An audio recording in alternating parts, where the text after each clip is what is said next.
Patibong ni Duterte ang kanyang pagsama sa Netherlands at nahulog ang PNP at Marcos administrasyon, hindi lingid sa kaalaman ng marami na matagal nang matalas ang pananaw ni dating Pangulong Rodrigo Roque Duterte pagdating sa larangan ng politika at estratehiya. At sa nangyari kahapon kung saan siya ay agad gustong dalhin sa Netherlands nang hindi dumaan sa tamang proseso, tila malinaw na nagtagumpay siya sa isang napakaingat na bitag laban sa kasalukuyang administrasyon at sa Philippine National Police, PNP. Ang paglabag sa Rome Statute at ang Poisonous Tree, isa sa pinakamahalagang aspeto ng batas sa International Criminal Court, ICC, ay ang pagsunod sa Article 59(3) ng Rome Statute na nagsasaad na ang sino mang inaresto ay may karapatan munang dumaan sa korte ng kanilang sariling bansa para sa interim release o pansamantalang paglaya habang inaayos ang proseso ng pagsuko. Ang competent authority sa kasong ito ay ang Hukuman Supreme Court PH ng Pilipinas at ang custodial state ay ang Pilipinas din. Ngunit ano ang nangyari? Isinakay sa eroplano si Duterte papunta sa Netherlands nang hindi man lang dumaan sa tamang proseso. Ito ay isang malinaw na paglabag sa batas ng ICC mismo. Ibig sabihin, anumang kasunod na hakbang mula sa paglilitis hanggang sa anumang hatol ay maituturing na fruits of a poisonous tree. Sa madaling salita, kung ang mismong pagkakaaresto ay may depekto, lahat ng ebidensyang susunod ay maaaring ibasura. Ang pakana ni Duterte. Bakit hinayaan niyang mangyari ito?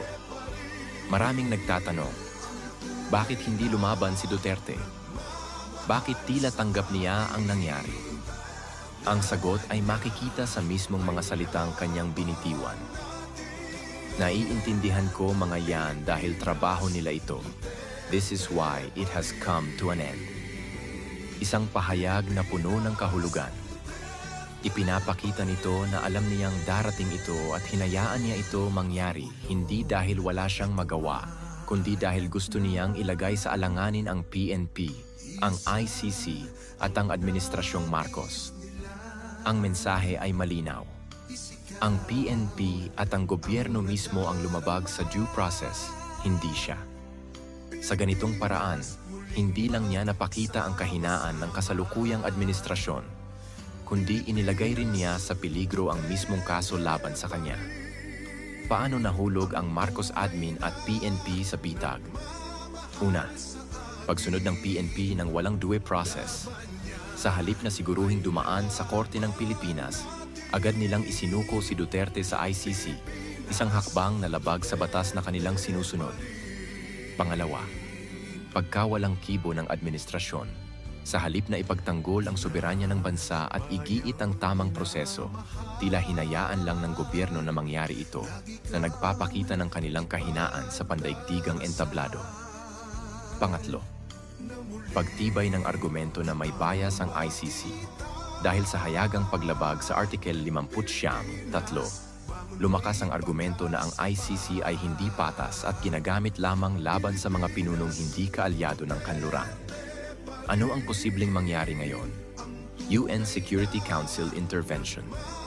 Ang mga bansang tulad ng Russia at China ay maaaring kumilos upang suspindihin ang ICC proceedings laban kay Duterte gamit ang paglabag sa Article 59(3) bilang matibay na batayan.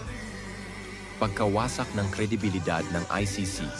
Kung ipagpipilitan ng ICC ang kaso laban kay Duterte, maaaring tuluyan itong mawalan ng kredibilidad, lalo na kung mapatunayan na ito ay naging isang kasangkapan lamang ng politika. Kawalan ng legal na basehan sa kaso. Dahil sa fruits of a poisonous tree doctrine, posibleng maibasura ang kaso laban kay Duterte na magbibigay sa kanya ng isang makasaysayang panalo kahit pa nasa Netherlands na siya. Isang matagumpay na estratehiya. Sa unang tingin, maaaring isipin ng iba na si Duterte ay talunan sa sitwasyong ito. Pero sa mas malalim na pagsusuri, lumalabas na siya ang tunay na nagwagi. Hinayaan niyang mahulog ang PNP at ang Marcos administration sa isang bitag na sila mismo ang lumapastangan sa batas, isang hakbang na maaaring magresulta sa pagbagsak ng mismong kaso laban sa kanya. Kung sakaling ito ang maging dahilan ng pagbagsak ng kredibilidad ng ICC, Masasabi nating nagtagumpay si Duterte sa pinakamalaking laban ng kanyang buhay, hindi sa pamamagitan ng dahas, kundi sa pamamagitan ng isang maingat at matalinong estratehiya. Good luck, Mr. President Bongbong Marcos and PNP Torre.